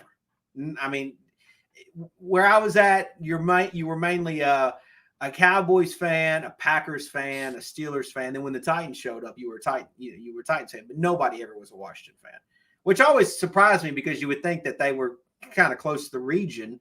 I know they're in the Carolinas. There's some Redskin fans. Yeah, because that especially when you get to that sort of that Carolina Virginia line for sure. Matter of fact, the first time, this is a true story. So the first time I like NASCAR, right? I'm a NASCAR guy. The first time I met Dale Jr., who's a Redskins fan. Yep. Like, you always get nervous when you're going to meet like celebrities or whatever. Like, so for some reason I don't get nervous. Like I just get in there and get after it. And so I go up to Dale Jr. and I'm like, hey, what's up, Dale? And he's like, hey, I was like, what about them? I said, what about them Redskins? That's all the fuck I could come up with and say. Like in the moment, like I was like, hey, what about them? Like he didn't talk racing with them. He didn't say like, oh, your dad's awesome. I said, well, how about them Redskins? He's like, oh yeah, they're pretty good. He said something like something. Then that was it. That was the end of the conversation. So it's so funny, if you always want a good conversation starter, you just go straight to the Redskins, right? Or you just go straight to sports. I'll tell you, all right, real quick, real funny Dale Jr. story. So I sell vintage clothes, right? Yeah. So one of the big like hot commodities is like old school NASCAR stuff. Especially everybody like gives their shit away. All over print and the big NASCAR tees, right? So Dale Jr. is known to scroll eBay and buy Dale Senior shirts that he's has like a crazy insane collection. So he's always looking to buy Dale, like his dad's like old t-shirts and stuff like that. Yeah. And I know a few people that have sold shirts to him already. Wow. Like just like randomly it's funny because eBay. That market, or the NASCAR market, there's a lot of guys looking for antique style clothing that is NASCAR. Like it's because it's vintage stuff. Like it's just cool. It's cool stuff. Like, dude, some old school Chase Authentic stuff. Oh man. Yeah, Chase Authentics made some really badass stuff in the 90s. It's really cool. Dude. Which, by the way, guys, I mean, there's no surprise that a sex bot would be in Pizzles. Yeah, I mean that's your sponsor. I thought it was your sponsorship. Like, it's literally 60. I said, like, this Pizzle is where got a sponsor. Like, that's the thing is like I'm trying to help the community be more 60 minutes, because like we got so many people, like, they got so many baby daddies out there splitting from their, like, but if you were a 60-minute man, you wouldn't be paying child support right now, right? You maintain your relationship, or she wouldn't, things happen, right? Well, anyway, just holler at them and be like, "Hey, man, you guys." I've never met a woman that left a 60-minute man. I've never seen it. Now the dude can leave, right? But like, I've never seen it. Oh man. So what's your score? You're gonna stick with 17, 13, I think 13, it's gonna 10? be. I think it's gonna be. Actually, what's funny is I think both of our teams are gonna get made fun of on national television the next day. I think everybody's gonna say how bad our offenses are. I think Daniel Jones is gonna get beat up again. Here's the thing. If I know the New York Giants like I know them, right? They will win. Daniel will do enough to tease me some more to make me buy into Daniel Jones. I'm not off the Daniel Jones train, but the fact is like I'm still all aboard. Some of these guys will do enough, and they'll tease us, and then we'll move on to Atlanta, and then they'll just tease us again. Which is, do you realize like that the Giants? Some weird stat popped up the other day. I think it's not since 2016 the Giants have had a winning record. So I saw that. that they're the only team in the NFL who hasn't had a winning record at one point in the last like 3 or 4 years. And one of those years, I want to say it was like 2014 or something, maybe 2013. We had lost I think a Thursday night game to the Bears, and we went it made us 0-6. Like we were 0-6, and I was so depressed. I never thought in my wildest dreams that Giants would be 0-6 ever in the history of like. And the next day, my wife and I were supposed to drive to Florida for a wedding. It's an 8-hour drive, right?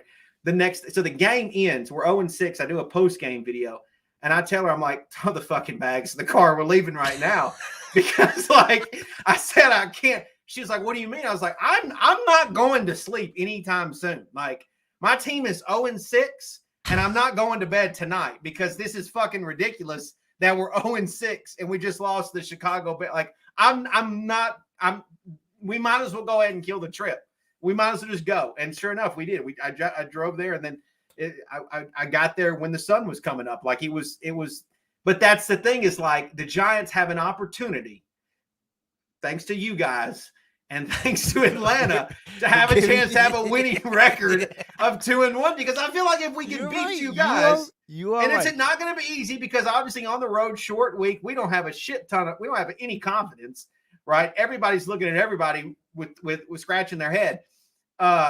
Like if we can beat you guys and get a little confidence, and we got 10 days, I think we can beat Atlanta. Next thing you know, we're fucking 2-1, and Mike Too Nice can't fucking come up with anything to say, like on Twitter, like he's stumped. You So know, look, this is the one leading thing. the Nate Solder train. This is the one thing though. Is okay if you guys do. Well, when you guys do lose to Washington, you guys have a great opportunity as a bounce back game at Atlanta. So I wouldn't go. I know, crazy but that's if you like lose. If you lose, I'm just saying, like you got a little. But here, let me tell you this bit, and I don't know about the Washington community. Like you guys may be a little bit more used to losing. No offense, okay? But we just lost to the Broncos, and if we lose to you guys, we have to wait 10 days. We have to be 0-2 for 10 days. Can you imagine? I'll have to shut my Twitter down. Like I'd have to shut down my Twitter. I'd have to probably leave YouTube for a few days. Like then it would just be insanity of just burn it down. You know, light the shit on fire. Like this thing's over, season's over. Like, and as a 60-minute man, it's hard for me to live in that world, right? You know, because obviously you're going to have some moments within the 60 minutes that aren't going to be that good. You know what I mean? Like you're going to have some rush, but there's not every hit some speed bumps here. Not every move is going to work, right? I mean, yeah, you could go to like when things go bad, you just go back to missionary, right? Because it's just like, okay, it's basic shit. Everybody knows how to do that, but then you get exotic. Engine stalls every once in a while, you know? Like you gotta figure out some different moves. Otherwise, you'll just bore to death. You need some jumper cables. Yeah, well, I personally like wearing a tool belt because you gotta have like your supplies with you. You know, you can't ever run dry. But just be careful with the sandpaper. Yeah, you can't ever run dry. But the fact is like I can't live in a world where the Giants are 0-2 and I got 10 days of doom and gloom on Twitter. I just can't. Like, I can't have that. Now, I will say this. And here's another thing that can't happen. If Chase Young, who there are a lot of Giant fans loved, right? If Chase Young, yeah, the sex bot would have predicted a 69 tie. That's a great one. If Chase Young strip sacks Daniel Jones and scores a touchdown off of it, then I definitely can't, because like I was so me personally, I was so for winning the game that we won that took us out of the Chase Young sweepstakes just because I like winning. And so I hated that whole situation too, so don't worry. It's a terrible situation to be in, isn't it? Yeah. Like you will never be able to convince me that losing a game is a good idea.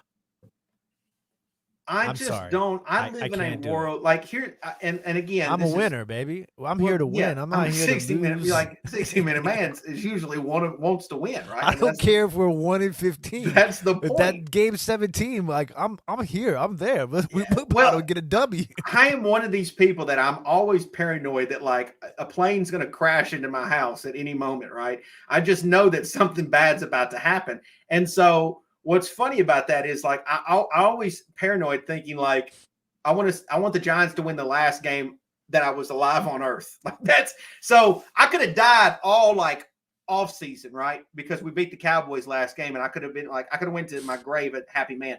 But now like we just lost to the Broncos, like I have to make sure that I survive until the next game, because if I go out a loser, like I just can't go out like that. You know what I'm saying? Like, hey, what was the last game that he got to watch? Oh, he got to watch the Broncos kick his ass. You know, like, that's terrible. You know what I'm saying? Like, ideally, you would like to have just a heart attack after they just won the Super Bowl, right? But, I mean, like, that's... Go out with a boner, man. Yeah, that'd be ideal. I will be honest. But it's just like, you know, you want to see... You never know, like, when... your day's going to come. So it's like, fuck, I'm not going to root for my team to lose. Like, I can't do that. Like, I don't live in that world. I never did. Just because also too, like, I'm never a big believer that the draft is a guarantee. Yeah. I mean, like, no, like not that I would hope for it, but like Chase Young, for example, could tear his ACL and never be the same. You know what I'm saying? Like, he's obviously a freak. I mean, think about this. Because I'm a big, you know, we talked about this college guy. So like, I to see J.K. Dobbins and Cam Akers both go down in their second year, knowing how the NFL treats running backs this day and age, is like the most devastating thing in the world. But that's the thing about Barkley too. Yeah. because like Barkley tears his ACL or he messes up his knee, and it's like what now? What? Like, you know what I'm saying? Like that, the Barkley deal has went so bad for the Giants. It really, I mean, because you would I hope it goes, from a football fan standpoint, I really want to see nothing more than Saquon Barkley come out like Adrian Peterson when he had his return from his ACL injury. You know what I'm saying? Just because but the problem is like, and I again, I'm not anti-Barkley, but I used to think watching college football, like that Reggie Bush was the greatest running back ever. Like I thought, man, Reggie Bush is just amazing. Like he was just unbelievable in college, right? He's doing all but then he gets to the pros and he's not the same. I mean, he's good, right? I mean, he made some things happen, but he wasn't the same player that he was at USC. Yeah, but I just and so the reason I say that is because I think there are some players that the college game fits them, and there's some players that the pro game fits them. And it's not to say that Saquon can't do both, obviously, but like if you think about it, like, and I know that schools matter, right? But Aaron Rodgers, great quarterback, right? I don't know. Was anybody watching him at Cal going like, "Oh, this guy's amazing"? You know what I'm saying? Not until the end when it was up between him and Alex Smith as who was going to be picked number one. But was you watching Michigan and saying, "Oh, Tom Brady's this guy's the GOAT"? No, this guy's the GOAT. So I just think that the pro game and the college game fits certain dudes. And for sure. That's why you see so many Heisman Trophy winners win the Heisman, and then they get to the NFL, and it's like, what happened? I mean, we can go back with that one. Rashawn Salam, Ron Carter, Ron Dane. Yeah. I mean, I thought Ron Dane was like, oh, well, they're fucked now because we got Ron Dane. And like, don't get me wrong, I thought Ron Dane, I enjoyed having Ron Dane on the team. It was fun having Thunder and Lightning with the whole Tiki Barber, him and Tiki, but it was like, at the end of the day, he's a Heisman. Like he'd already ran. Running backs too are so funny because they almost get run into the ground in college a little bit. You know what I'm saying? Well, where they used more so back in the day, but in those days, yeah, it was crazy. Yeah, I mean the amount of carries that some of these guys were having was insane. Yeah, it was insane.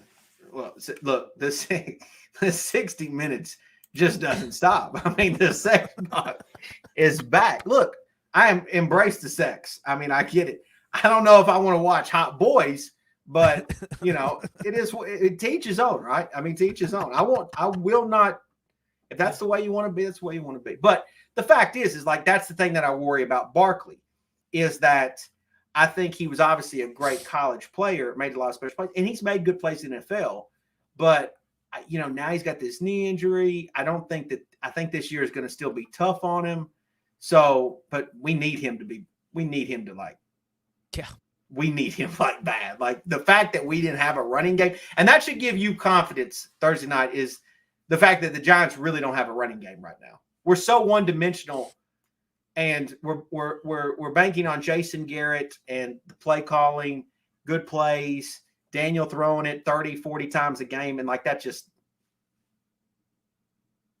I'll tell you who scares me the most right now, though, is I've always been a big Sterling Shepard guy, and I think that if you want to beat, the way that the Chargers just showed you, is that quick pass stuff, and I feel like Shepard and on third down, like I have nightmares of Sterling Shepard getting 3rd and 7 catches all night long. Like not even just like the big play, but like those 3rd and 7, 3rd and 5 pass plays to Sterling Shepard on the slant against our weak linebackers, like, just destroying us in the middle. Like that's what scares me. That's what scares me. Well, before we let you go, why don't you plug your Twitter? If you want to speak. Listen, you got to be careful when you plug in your Twitter around here, but if you want to plug your Twitter, or if you want to plug your YouTube channel, or even like your other channels that you got going on. You guys can find me on Twitter is at Tim Walk on Water 2. That's because I used to be Tim Walk on Water 1, but I don't know. I could never find that passcode, so I had to make a new one. Damn, you hate to see it. You But hate to see it. I was off of Twitter for like 5 years, so I just got back last year. So Tim Walk on Water 2 on Twitter, and I am one half of the Authentic in the Beard podcast, which is Authentic, which I'm sure most of you New York Giants fans know as a New York Giant fan. So Authentic in the Beard, and we are live every Tuesday, Thursday, and Sunday. And then Over the Years is my other YouTube channel where I do antiques and stuff like that. So I actually am on this new app. You might like it, called Whatnot. And it's like a live streaming shopping app. And they do sports cards, sports memorabilia, comics, vintage clothes, and it's all like live stream. And you buy right there and like a live auction. So I'm doing an auction tomorrow night at 7 o'clock on Whatnot. I'll be slanging vintage T-shirts, trucker hats, and jackets. I'll tell you a funny story about that. Is I won't plug their YouTube channel, but there was a channel that did or a company that where you could buy breaks, and they would allow you to buy divisions. Yeah. Right. And so I don't know what I paid for it, but I bought NFC East, and they were getting ready to break some cards and stuff like that. And of course, so I got every NFC East card, right? I get all the the standard cards to all the autos and the patches and all that stuff, right? So I'm sitting there watching them break. Like I'm just looking for my NFC. Like so, I'm looking for my NFC East cards. This was a few years ago, right? And so I ended up getting every time the Giants, like I'm just looking for a Giants auto. I'm like, come on, fucking give it to me. Well, the guy pulls out, and I get a Carson Wentz auto, and it was a 1 of 10. But I was like, what the fuck? You know what I'm saying? Like, I didn't want to get. Why does the Eagles of all the ones? Why do these fuckers leave me alone? Like, you know what I'm saying? Like, why does it got to be? I ended up selling the card and making money off of it. So I was, that was good, but it was just like, you know what I'm saying? I didn't want to pull out. Yeah. I didn't want a card, you know what I'm saying? Like, and so like, I was like, you know what, maybe that ain't my thing. I'm sitting on a stack of Daniel Jones rookie cards and some Darius Slayton too. So listen, whenever I invest in a sports card, Authentic should tell you. Authentic should tell you. I'm running the Darius Slayton train too. That's one train. I agreed because he told me he brought that up. I agreed with you about how like it makes sense that if things were to evolve offensively the way that you guys are planning with Galladay, it makes sense to open the door for Darius Slayton to do what he does best. Well, the problem is, and I'll be honest, it could be a little SEC biased. Yeah, he played at Auburn. I watched. What's funny is when I bet in college football, like there are certain teams that I'm always enjoy betting. They're not like my favorite. They're not my favorite team. I just for some reason will like talk myself into betting them, and for some reason I don't know if it's their uniforms. It's like Auburn. It's like give me Auburn. I just give me Auburn. Like I don't know what it is. So I watched Slayton play a lot in college. And I liked his game. Like I thought, like this dude can play. And so when he got to the Giants, I was like telling everybody because most Giant fans in the region, I don't think they really follow college football like that. Especially not in the Southeast. Like they don't nobody follows college football like they do in the Southeast. Like down here, it's like a religion. It's tough. Like it's like I'm a huge college football guy. If you go to you go to the state of Alabama, you don't even talk NFL. Like they talk Auburn, Alabama. Like you either War Eagle. It's like you're either War Eagle or you're Roll Tide. Like that's it. Like that's Roll Tide. Yeah, and I love listening to them. I love there's nothing like what's my man's name? The Feinbaum. That's his name, right? Paul Fein. Yeah. Yeah, when them Alabama and Auburn people be calling in. If you go to Mississippi, it's like it's all about the Egg Bowl with Mississippi State, the Cowbell or Ole Miss. Yeah. Like it's so crazy because you get this region of the country, they don't give a shit. They hardly care about the NFL. Yeah. And so, you see these guys play, you see them playing in college, you see some of these teams compete. It's like you get a little biased. I feel like, you know what I'm saying? So I don't know. Like I just got this thing for Darius Slayton that every time he makes a play, like I just go off. I don't know what it is, but I think he's a good player. He had a couple drops on Sunday. That's like every time he does it, I'm like, fuck, somebody's tweeting me right now. Like damn it, Darius, like make that play. So but anyways, I appreciate you coming on, Tim. Man. I appreciate you mixing up with me. It's good to talk with a Washington fan. Again, there's not many on here, and so it's good to see representation of the fan base. Yeah. And so I love you and Authentic Stuff. I think it's the best quality in all of YouTube. Like you guys have got it. Like you guys got a great thing going on.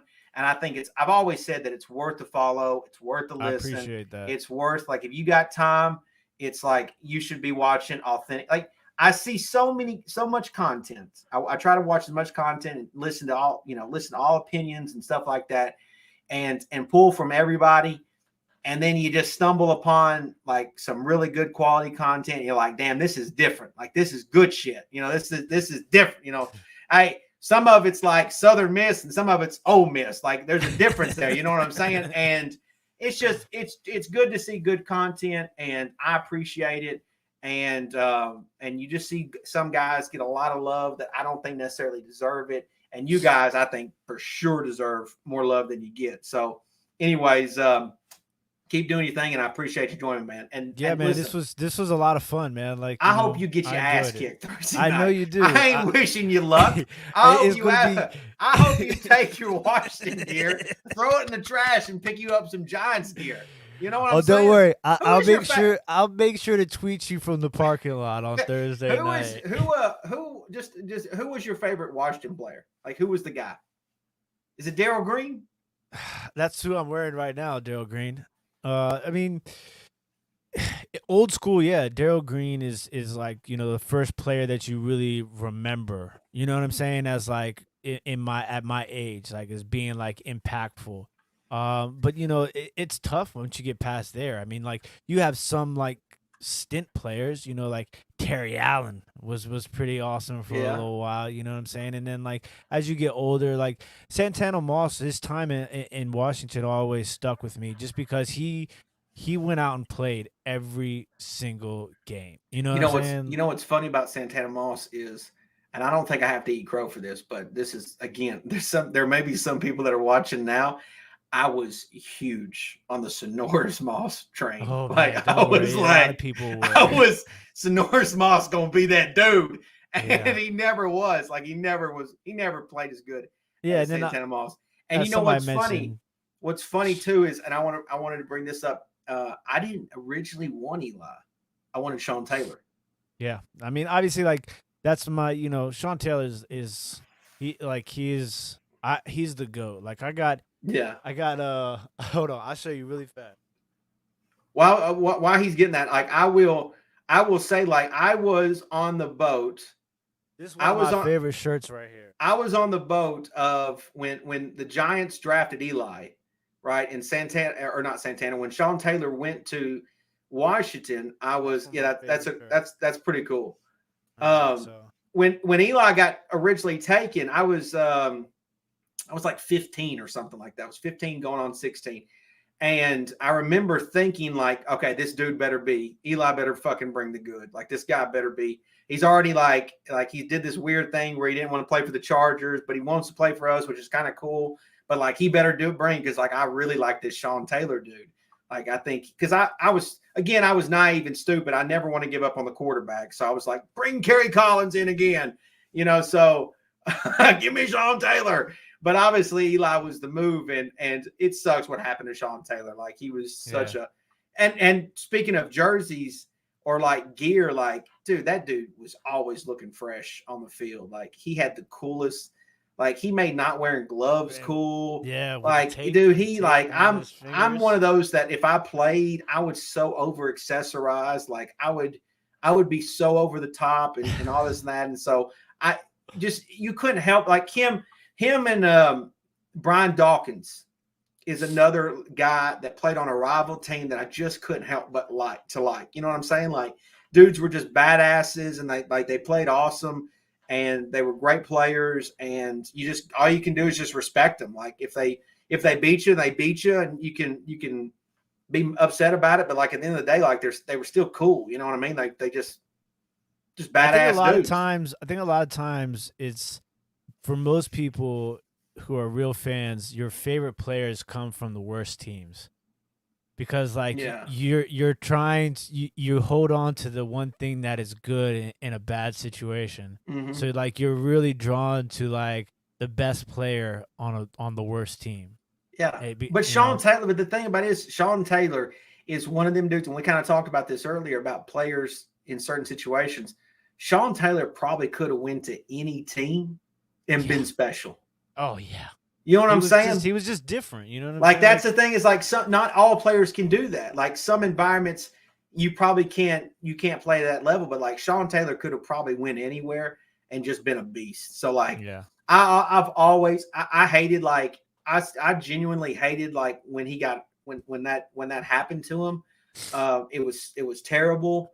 Especially being someone that's once you get like having kids and stuff like that, like that just stinks. And so like he obviously had, he was a special player and things like that. So I know that was a terrible loss for the Redskins fan base too. Like, I mean, just for the team and everything. So like it still stings today, but yeah, man, I just want to thank you for coming on the channel, man. It's been great to have this. I think it's the first time I've had you on the channel, right? Yeah. It's been great. But check out Authentic in the Beard. Check them out on YouTube if you haven't already. Some of the best content you're going to find on YouTube, especially football stuff. And so, again, I want to thank Tim for coming on and appreciate you guys tuning in.